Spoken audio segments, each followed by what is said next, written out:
Welcome back. Welcome back. It's your host, Delano, on the FanWire podcast. Hey, tonight we have a special guest, Thomas B. He's another WNBA fanatic just like me. We're both Absolutely. Washington Mystics fans. So, are you, Thomas B, are you ready to I'm break ready. down what happened last night? Okay. So, just in case you are not aware, last night, the Washington Mystics pulled off the swindle of the year. They traded Ariel Atkins, the town favorite, for the number 3 pick in the upcoming 2025 WNBA Draft, along with 2 more picks. I'm sorry. Maybe it depends on how things go. So we're also in 2027, right? We have an opportunity for a first round pick swap if Chicago's has a worse record than us, right? Also, we ended up with a second round pick in the 2027 WNBA draft. If you know, like with me and Thomas B, though, with 2027 can break down to, you will be uber excited. Trying to tell you. Remember, we the cool kids. We are the brainiacs when it comes to this stuff, right? So again, we are Washington Mystics fanatic fans. So we're gonna break it down for you one time, and we're gonna see what y'all say in these comments. All right. So, Thomas B, welcome to the FanWire podcast. Appreciate it, bro. Excited to have this conversation with you. And like you said, I'm a hardcore Mystics fan, have been for years. It's probably known to the public. It's probably the one Washington team that I root for, but that's a whole nother conversation for another day.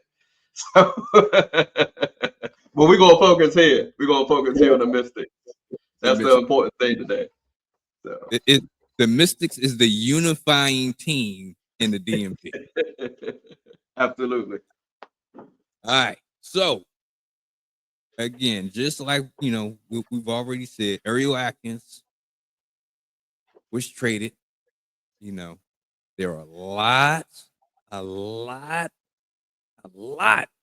of disappointed fans. However, there are people that know what direction we're going, right? And sometimes some people are not going to make it in the future, right? So, that was just, she has value. So, a team has to use value to move forward sometimes, right? All right. Yeah. So, from the FanWire podcast, from Delano, we want to wish Ariel Atkins farewell. We thank you, Thomas B. Anything you want to say to Ariel? Just thank you for your contribution to this team. I mean, I thought she was going to be a Mystic for life, but I think just because, like you already said, the way the direction of the team was going the last couple of years, just had to reboot and reset. And when you need to focus on one direction, like you said, you got to be able to leverage your assets while their value is high. And it was a surprise opportunity that they were able to trade for the number 3 pick. And so when you're going in the opposite direction, you got to reboot while you can, while the value is high. Yeah. That's the one thing that the Wizards didn't quite do just right with Al Kuzma, because the iron was sharp. It was red hot. That's a conversation for another day, but that was his whole self-sabotage, though. And we wanted to get maximum value too. Yeah. Like you said, that's another conversation for another day. Because guess what? He's talking about these Mystics right now. Yeah. Absolutely. Yeah. All right. So let's talk a little bit about Ariel Atkins and what she's has contributed to the team. She's a 2-time WNBA All-Star. Also, one thing that's not on the graphic, she is a all defensive player, right? So I would say in past years she was a dominant defensive player. She's still a really good defensive player now. What you think, Thomas?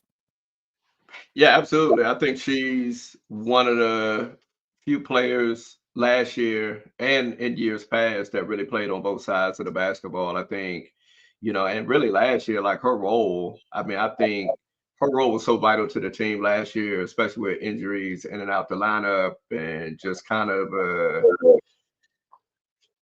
still kind of a cloudy direction of where the team was as far as, I mean, they were competitive, but she was the most consistent force. She was there almost every night, playing on both sides of the ball, having to do more than she's ever had to do probably on a Mystics team in previous years. So she's definitely a dominant force on both ends. Probably very underestimated because she was probably on that Mystics team where other players on other teams were getting more shine last year. But definitely she's going to be missed with her ability to play on both sides of the ball. It's like what Thomas B just alluded to or just said. Ariel Atkins led the team in points scored. So that was pretty much 15 points a game. She led the team in steals, almost 1.5 steals a game. And she was second in assists with 3.5 assists per game. That was only second to Julie Van Loo. But of Yep. course, we all know she is no longer with the squad. She was a draft expansion. She went to the Golden State Valkyries. Yeah. Yep. So we need point guard play for sure. But we might have a solution to that in a few. We're gonna talk about it. Yeah. All right. Yeah. So with Ariel Atkins departing from the team, that freed up some cap room because we was in cap hell. Like we couldn't do nothing. But with Ariel leaving, we were able to save $200,000. So that is pretty much almost a max play, right? And that gives us roster flexibility. So if we want to bring in somebody, if we see somebody with the value, we can go out there and do it, right? However, it's our leadership for the team came on a little late. We ain't quite to get to take advantage of this, but it could be because of a strategic reason, right? Let's see here. In my opinion, I think that if we're going to spend this money on a player, I think I have an idea of who it could be. And I'm not sure if Thomas B is going to give me some pushback. I'm not sure if he's going to be on board with this, but we're going to break it down. We're going to talk through it. And then we're going to see if we can come to a consensus on this. Because, hey, everybody's signed right now. Ain't but so many people is even worthy of getting that $200,000 payday. Right? Because, just like with the federal government, they don't just throw away money. The Mystic definitely don't throw away no money. Right? Not at all. Not at all. You got to be great to get the payday. All right. So I believe that we're going to go with if. Okay. This is also if. This is hypothetical maybes. This is not a pinpoint projection. This is just a, hey, let's see what happens. Right? We have the flexibility, we have the money, and we could, because okay, let me set it up a little bit more. Let me set up just a little bit more. All right. So we gotta put butts in seats. We gotta get somebody that got some star pill that can attract people to the game. Because we're gonna be bad this year. I mean, it's gonna be some bad losses. You know, it's a good setup for the future.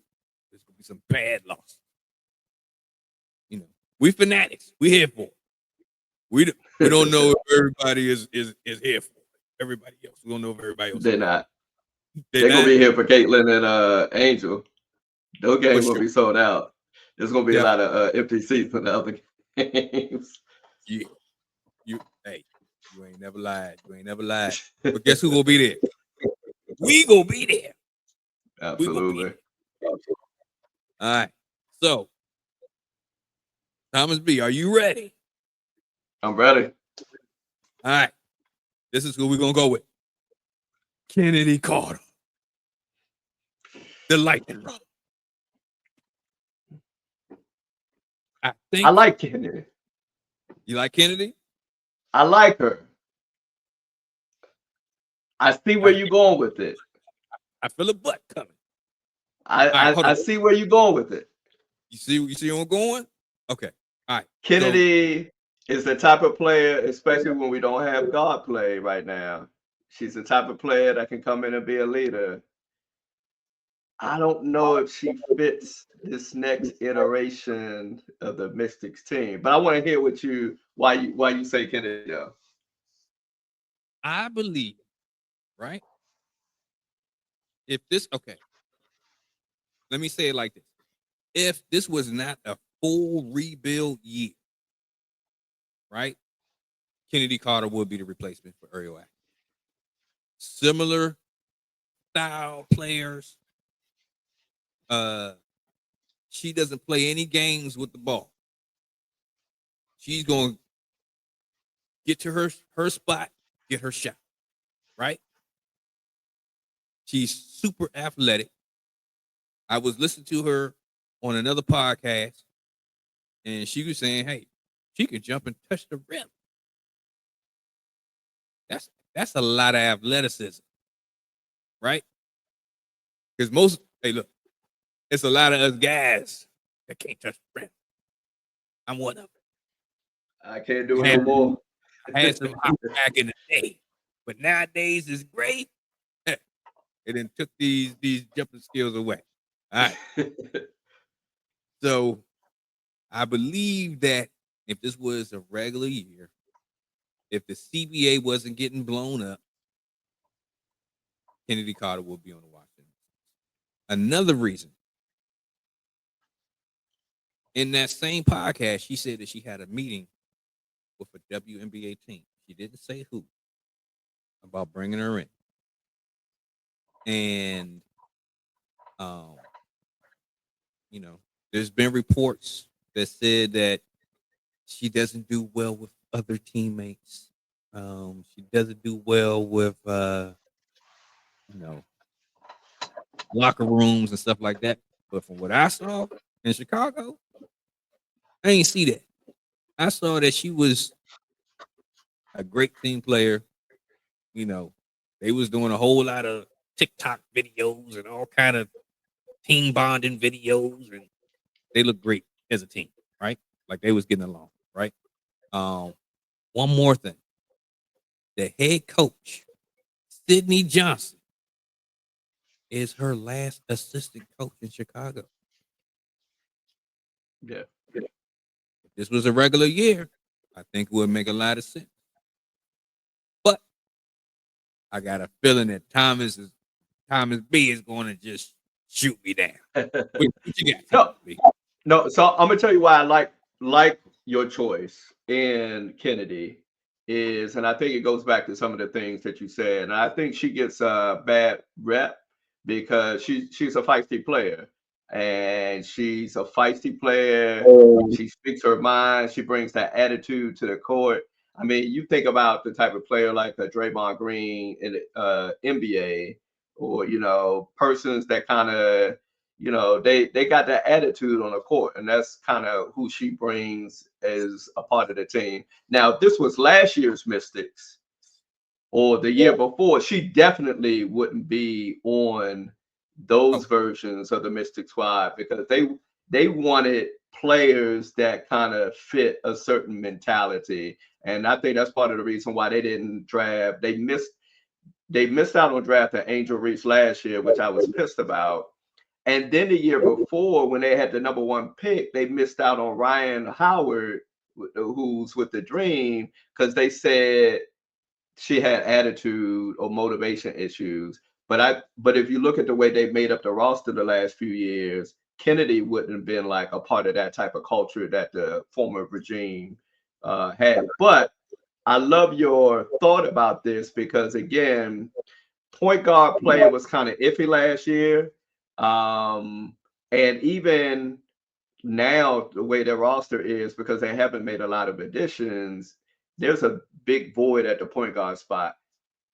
Atkins played some of that point guard, but that wasn't her natural position last year. She played in spurts when Van Loo was not in the game. You had Brittany Sykes when she was playing a lot of point as well, which we'll probably see some of that this year too. But I love Kennedy's leadership, her toughness, and based on who they draft, she can help maybe usher that next generation forward, depending on how these next couple of years go.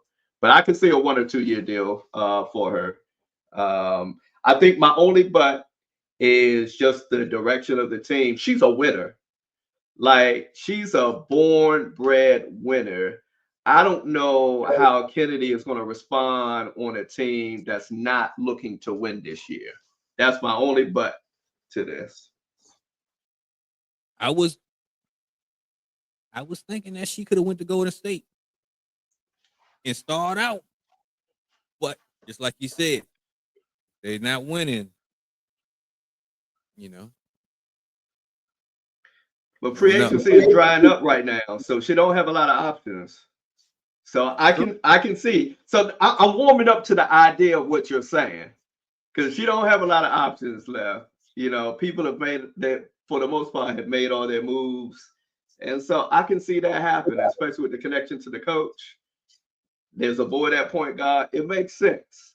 I just don't know if she's ready to lose 20, 25 games next year. You know. Um, I think that if she knows the direction of where we're going, I think she'll be all right.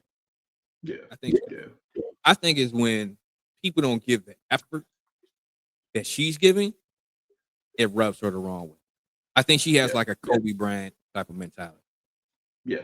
Yeah. I can agree with that. All right.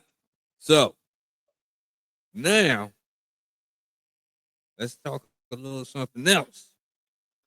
So we talked about cap room. We talked about having roster flexibility, and that leads to the possibility of an addition of a current or a seasoned, let's say, WNBA player. But what I really, really believe is we don't necessarily want to spend 200,000 on Kennedy Carter right at this moment, right? Mhm. Unless we can get it for a multi-year deal, right? And the reason why I say it'll be good if we can get on a multi-year deal is because when the CBA comes, it's gonna be new money. So all these contracts are going to be ballooning, right? So if we get Kennedy Carter on a 2-year deal at $200,000, that $200,000 is not a max contract starting next year. That might be a minimum, right? Then we are super winning. Yeah. But we'll see. We just the Washington Mystic fan GMs right now. we willing to trade anybody and sign anybody. So Hey, they should hire us. That's that. Hey, I think we should put our resumes in. Jamila Wideman, we're talking to you right now. Our general manager. We're here. We're available. I mean, I think between me and you, we could have had Ryan Howard, Angel Reese. We'd be having different conversations today. A 20-point scorer and a 20 rebound player. Those are two cornerstones of your franchise if you made the right decisions. But that's, we're not going to dwell on the past, though. Yeah. Them Thibodeau. They set us right. But you know what? We're not gonna harbor on the past, like what you said, Thomas B. But we're looking for the future. And the future actually might be even brighter once we get to talking through this. Third pick, fourth pick, sixth pick. Man, that's a great setup. And the way I think that this matter of fact, since you brought that up, let's put it on the screen. Let's talk through it. All right. So the Washington Mystics. You want to break it down for us?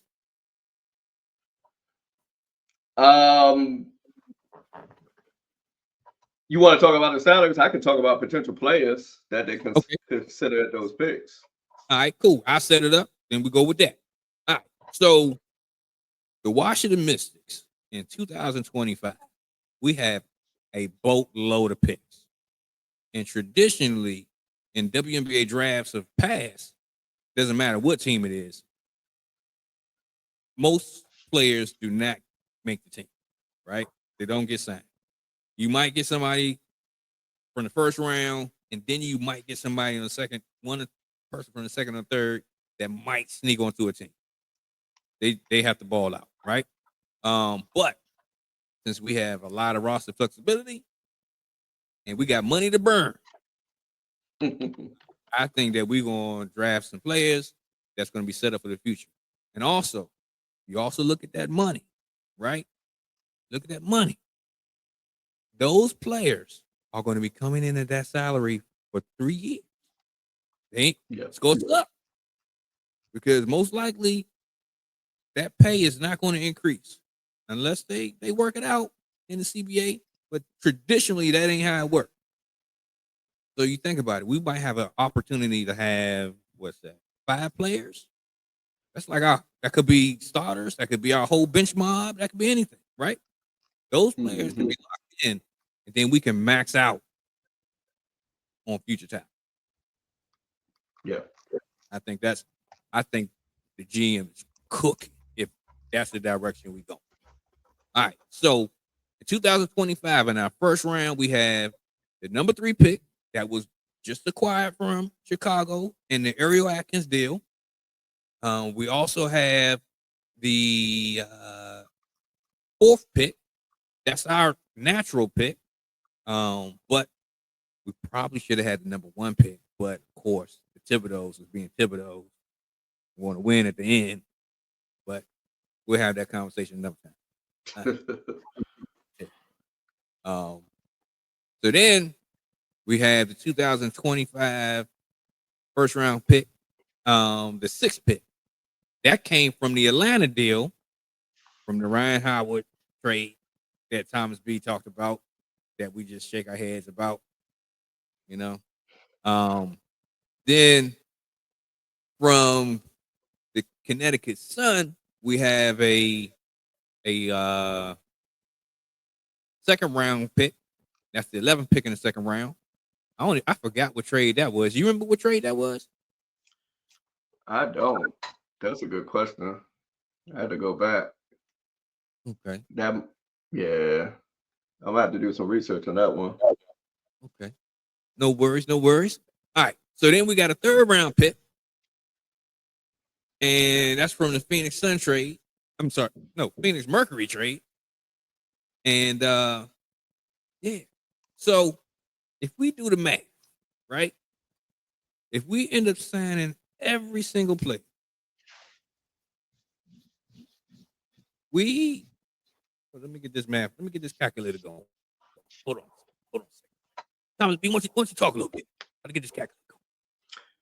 Yeah, you go ahead and do the numbers. I'm gonna talk about some potential players that could possibly be drafted. I think even though they've made some mistakes in the past over the couple of years that we've talked about already, I think they have some opportunities to really rebuild this team. And the obvious number one pick that is going to go is Paige from UConn. She's slated to be the number one pick. Um, it's all going to depend now, really, on that number two pick, which is right now they're projecting the guard from Notre Dame, which is Olivia Mile. That's really the one that I wish the Mystics would be able to draft. It was that 3rd pick. But there's a forward, Kiki, from I believe USC. She plays with Juju. She was kind of slated as a high pick, but now she hasn't really had as productive a year this year, so she may be falling a little bit. And Olivia Miles from Notre Dame has been rising because of her play, and so there's a possibility we won't get Olivia at that 3rd pick.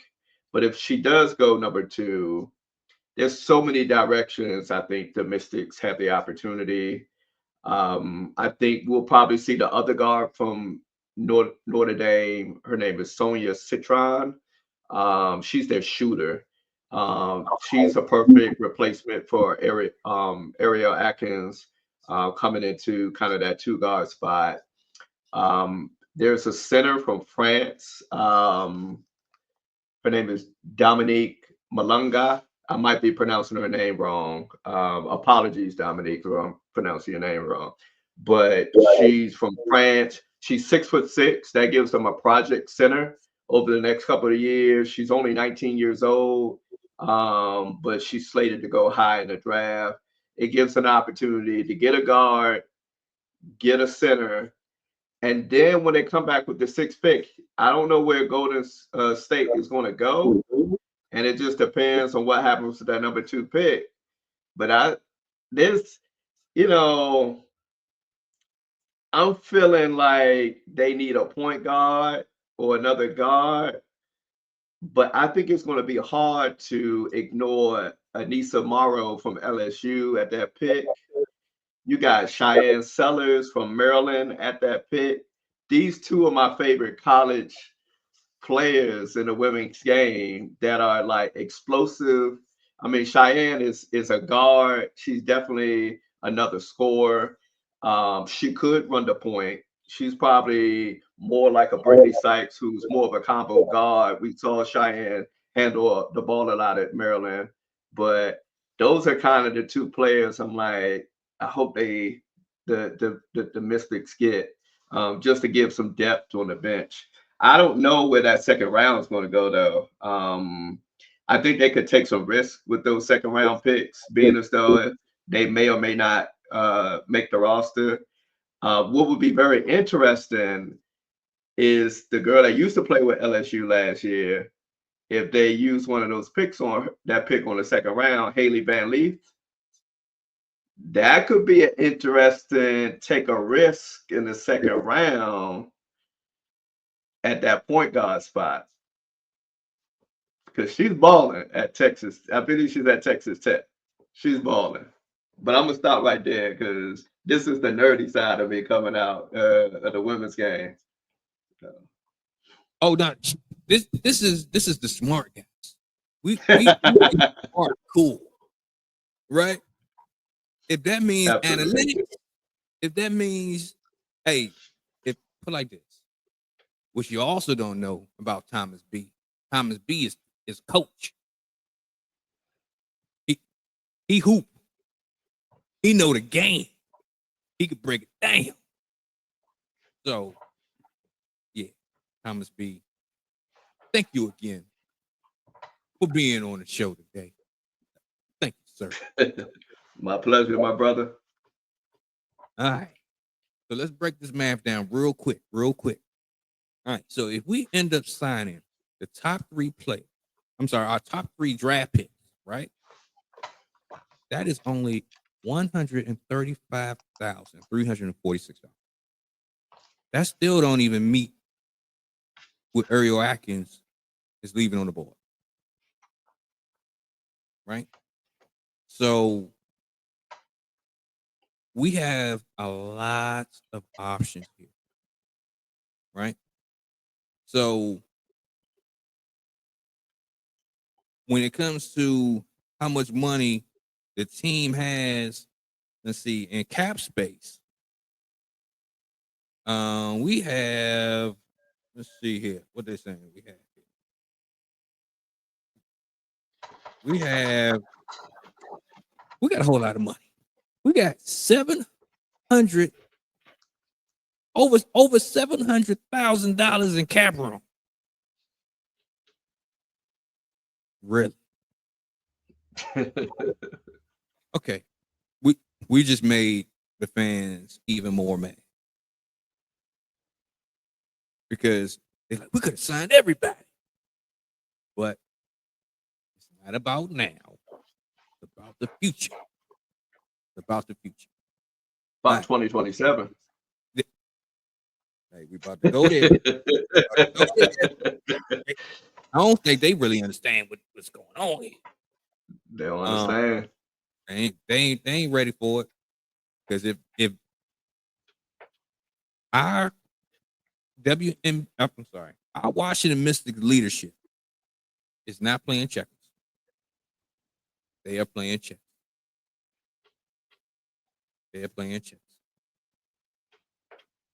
They were down at Unrivaled, viewing all of this talent, trying to see what directions we needed to go.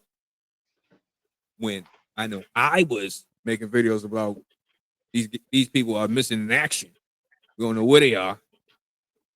You know, from our age range, we was like, hey, are they on the back of a milk cart? You know, the young folk, they might have a different little saying. Was it an Amber Alert? No. So it's different ages, different things. But we all know the same thing. They wasn't here. But I was in one of a Washington Mystic fan group, right? And guess what? Somebody took a picture with them because they were physically at Unravel. They took a picture with them at Unravel. That was all I needed to see. I knew what was going on after that point. So they was working. They was under the radar working. I love it. But I think it goes back to what you said about playing chess and not checkers. And their general manager came out on a record recently saying that, you know, this is going to be a couple-year process. And they're not looking at this being a competitive year. They're looking at this could take, you know, and I don't have the exact quote, but they already, alluded to this might take 2 to 3 years, which means this year is probably going to be a tank year. Next year could potentially be a tank year too. There's some draft picks. Next year's draft is not as deep as this year. It's not as deep as 2027. So if you can maybe pull a Philly trust the process type of thing with the Mystics, next year you're talking about 2 of the top 3 picks is going to be Lauren Betts, the center from UCLA, and Flau'jae. Flau'jae in a Mystics uniform. I take it. And then, you know, I mean, we don't need to go to 2027 yet. I'm not trying to rush the conversation there, but you already know what 2027 is talking about. Man, 2027 is going to be, let's just say, there will not be an empty seat anyway. Because if you thought that, matter of fact, we're jumping too far. We're jumping too far. We're Jumping getting too far. excited. My bad. I take responsibility for that. All right. So, mm, mm, mm. All right. So we have okay. Let's reset because I got excited. I was ready to go. All right. So we talked about 2025. We got a lot of options, a lot of flexibility. We can do a lot of different things. So again, the CBA, the collective bargaining agreement, is getting torn up. They're gonna have a whole new pay structure, all this new money. So we locking players in at a lower rate. Gonna suck for them for a little while, but it gives the team a lot of flexibility to move because we're not playing check. We're not jumping around just trying to knock stuff out. This is a lame duck year for us, right? Because you got a lot of teams that have loaded up this year. And guess what? All of those contracts were 1-year deals because everybody want to get to this new money, right? Mm-hmm. So, and then you got expansion teams coming on. It's a whole bunch of teams in probably about 3-4 I years. think 2 and 26, I think. And then they're talking about bringing back some of these other old school teams like the Houston Comets. So we might see another 2 to 6 teams over the next 5 years or more. So They said they're trying to have at least 18 teams in about 4 years. That's great. That opens up a lot of opportunities for these young players to come in. Got room for some of the vets to stay on. I don't want to call them old players. I just call them vets. We'll be correct here. They're vets, right? So they're going a lot of opportunity, right? So, but our goal is what's coming up next. Oh, real quick. Okay. So we talked about some possibilities for 26, right? But we're going on a later video, we're going to really dig deep. And we're going to try to put these pieces together. We're going to try to connect these dots. But talk a little bit about the potential 27. What most people don't really understand is there's a game changer in the miss. Game changer. That young lady right there. That young lady right there. That young lady from USC is Jew Watkins. But later you got to do it like this. The number 1 pick in the WNBA draft, the Washington Mystics select Juju Watkins. Yeah. Juju Watkins is a biscuit. Oh man. Oh man. That okay. Remember, folks, this is not chess. This is chess. Right? Because we're gonna be saving all this bread, right? We're gonna have all of our expiring contracts from this year are gonna be gone coming next season, right? We can sign some quality young talent, right? That's gonna then you can really figure out who's gonna be on the team after 27, right? Because when you draft this lady right here, things change. That changes everything. If you thought that Caitlin Clark push the envelope. Juju is going to rip up the envelope. I mean, This rip the it. next goat. This the next goat. She and me and you, we real Mystics fans. And we want to see our team win. I don't know when there was ever a time in my sports fandom that I wanted my favorite team to tank for 2 years straight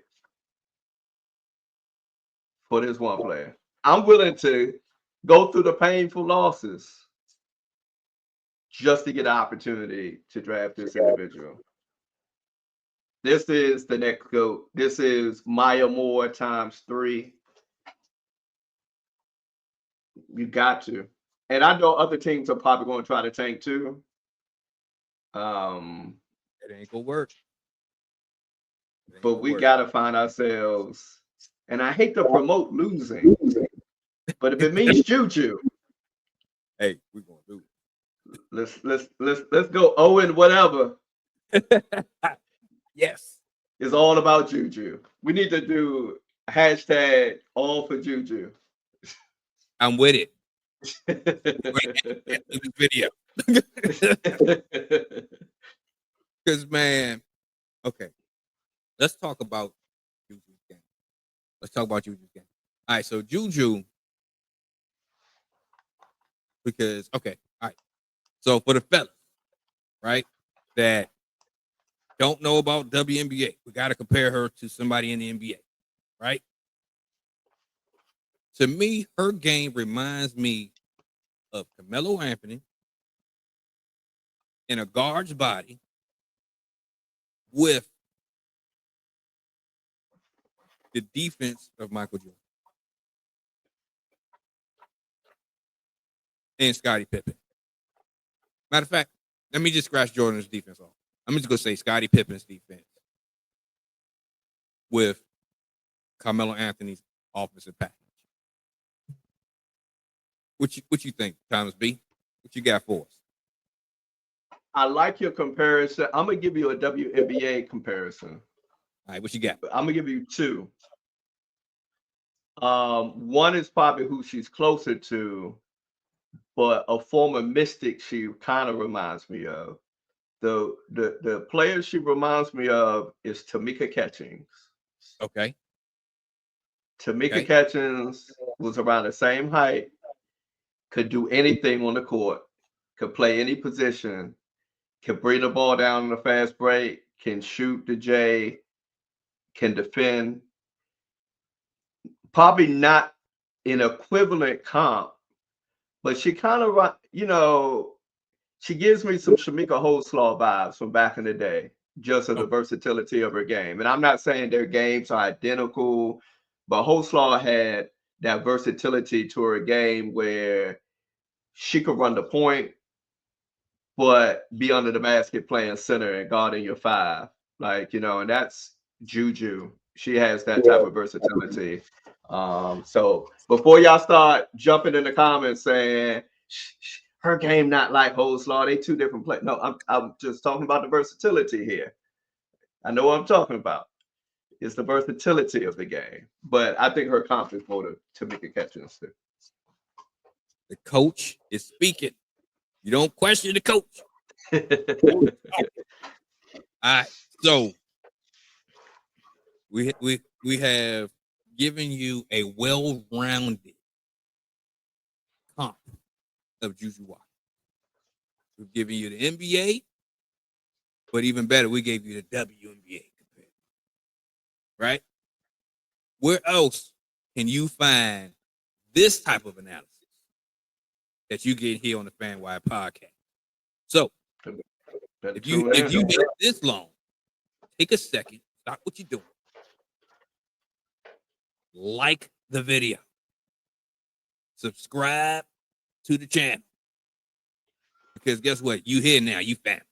So we have inducted you into the family. All right, so subscribe, share it with some folks. Let somebody know. Share it on your social media so somebody else can catch the vibe. But hey,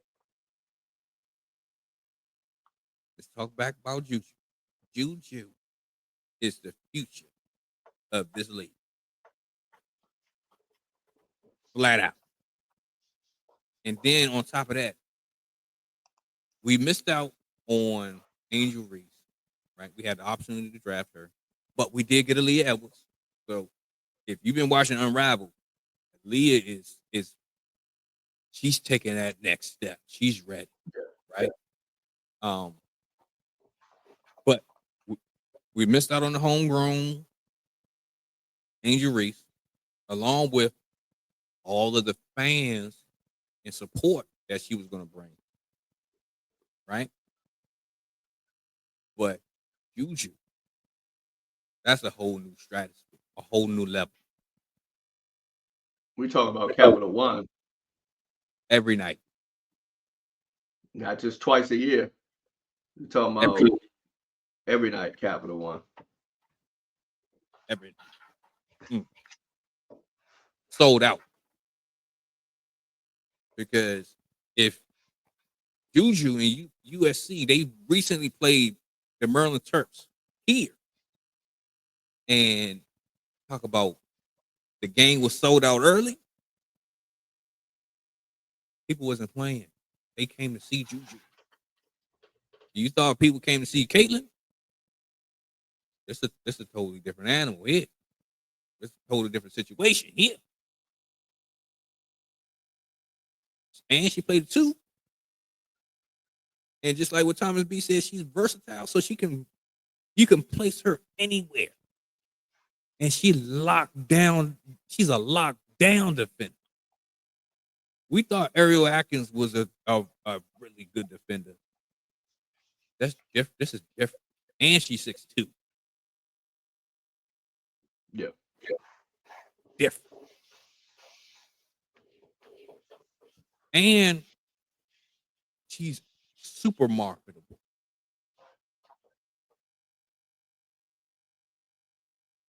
If we mess this up, I ain't gonna give up my fandom, but we definitely we go tear y'all up because y'all got every opportunity to make this thing great for a long time. We're gonna have to be outside of Capital One like they was after that Luka trade.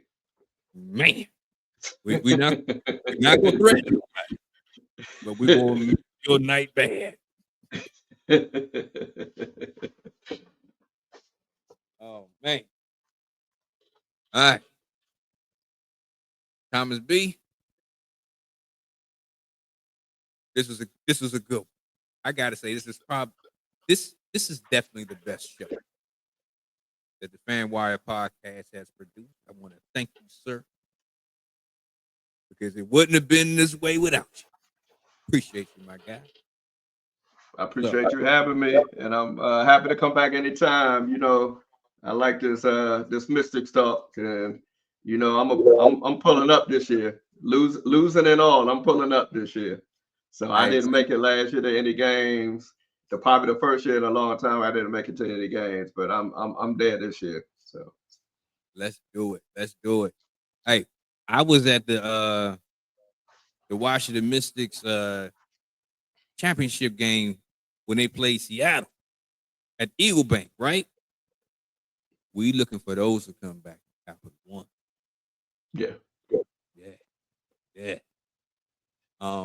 But we want to thank everybody that tuned in. We had almost 50 minutes. We was in here rapping, and we got so much more to say, so much more to talk about.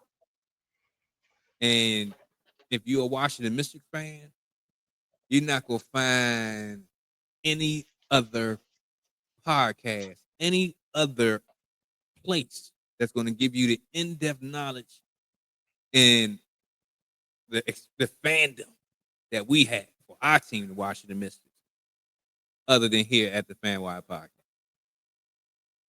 So make sure you tap in again, subscribe, like the video. And one thing that we do here, when we shoot, we score. And we out of here.